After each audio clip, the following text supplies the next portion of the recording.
선언 구문의 기본 구조에 대해서 알아보도록 하겠습니다. CF는 다양한 형태의 선언 구문을 지원을 하고 있습니다. 가장 일반적인 형태의 선언 구문의 구조에 대해서 이번 시간에 알아보도록 하겠습니다. 스펙 문서에는 Simple Declaration이라고 언급이 되어 있어요.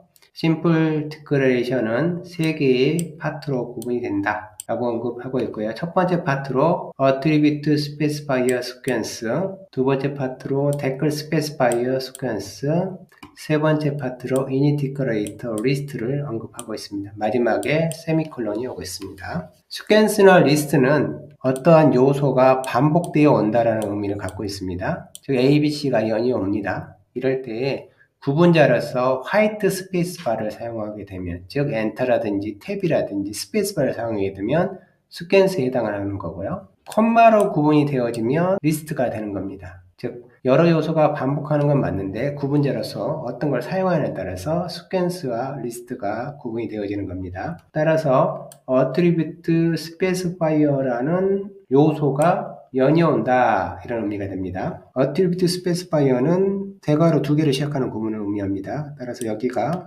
그에 해당하는 구문입니다. attribute specifier가 연이 오고 그 사이를 스페이스바로 구분을 하고 있습니다. 그 다음에 declare specifier가 역시 연이 올 수 있다. 하나만 올 수도 있지만 예를 들어서 여기가 거의 해당합니다. type def하고 int가 모두 declare specifier에 속하거든요. 두 요소가 반복되는데 스페이스바로 구분이 되어 있습니다. 그 다음에 여기 같은 경우는 하나만 있죠.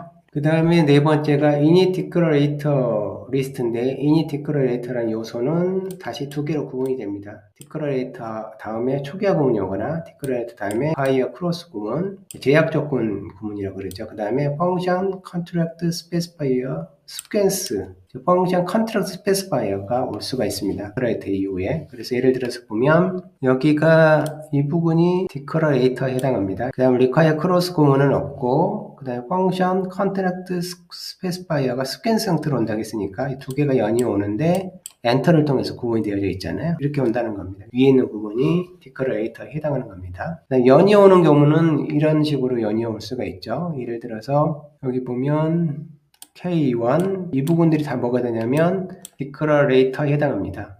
맨 앞에 있는 녀석이 뭐냐면 declare specifier거든요. 뒤에 있는 녀석들이 하나, 둘, 세 개가 declarator list가 됩니다. 왜냐하면 콤마로 구분이 되고 있잖아요. 그래서 이 기본 선언 구문의 중요 컴포넌트를 언급을 하고 있습니다. 첫 번째는 첫 번째 요소에서 온 attribute space 핵심 요소고, 두 번째 경우는 declare specifier가 핵심 요소고, 그 다음 세 번째는 여기 있는 declarator를 가져와서 핵심 요소다라고 설명을 하고 있습니다. 그리고 opt라는 첨자로 들어가 있는 걸 확인할 수가 있는데 이게 옵션이라는 뜻이거든요. 즉 생략을 할 수가 있습니다. 필요하면 세 파트를 생략을 할 수가 있어요. 다 생략하게 되면 세미콜론만 남겠죠. 이런 경우를 empty declaration이라고 부릅니다. 또 어떤 경우도 있냐면 앞에만 남기는 경우도 있어요. 그럼 앞에 부분하고 뒤에 세미콜론만 남겠죠. 이런 경우는 attribute declaration이라고 부릅니다. 또 다른 경우가 있는데 여기 있는 중간에 있는 녀석을 뺀 경우가 있어요. 그 경우는 이 중간 것만 없다라는 이름을 no declare spec,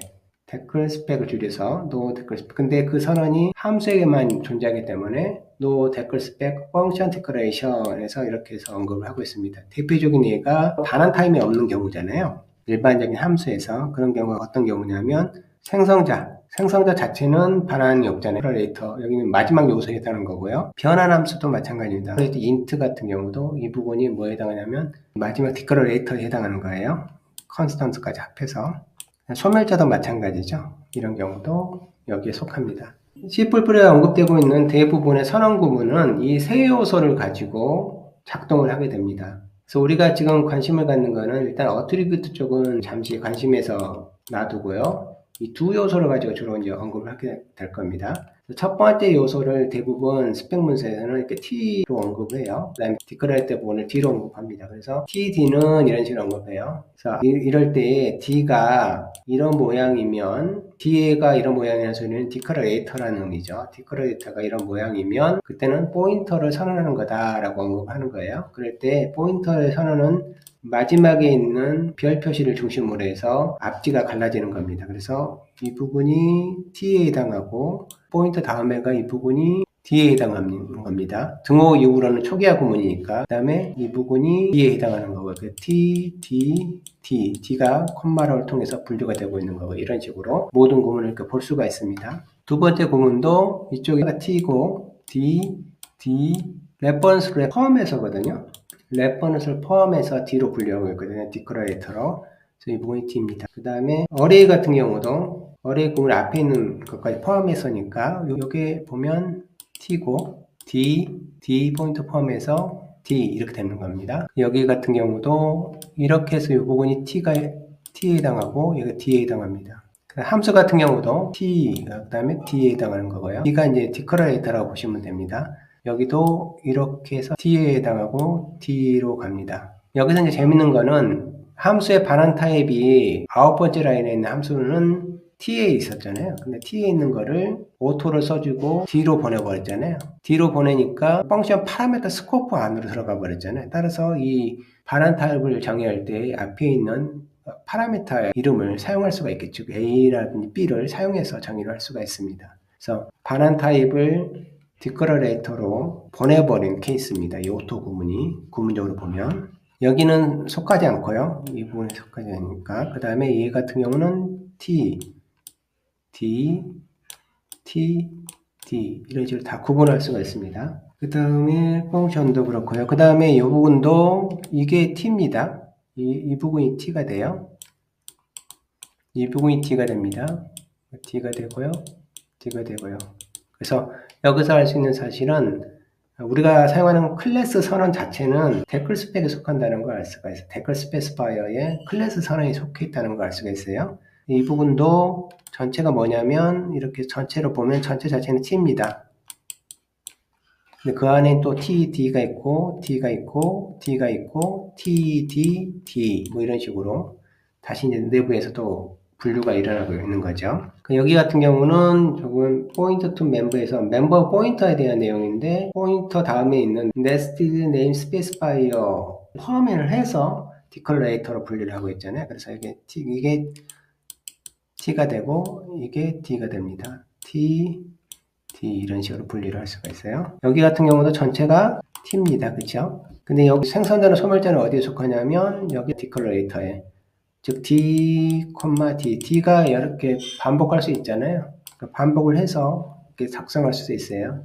디클러레이터를 반복할 수가 있으니까 이 부분을 활용을 해서 그래서 이 부분이 전혀 문제가 없는 선언 구문입니다. 그 다음에 이 부분은 맨 처음에 있는 어트리뷰트 구문이고요. 그 다음에 이 부분이 T에 해당하고 이 뒤에 부분이 D에 해당합니다. 이런 식으로 모든 C++에 사용되고 있는 선언 구문들은 이 선언 구문의 기본 구조를 따라서 분류를 할 수가 있습니다. 물론 분류가 안 되는 선언 구문이 있어요. 일부 있는데 대부분은 기본 선언 구문의 구조를 따라서 내부를 이렇게 파트별로 분류를 할 수가 있습니다.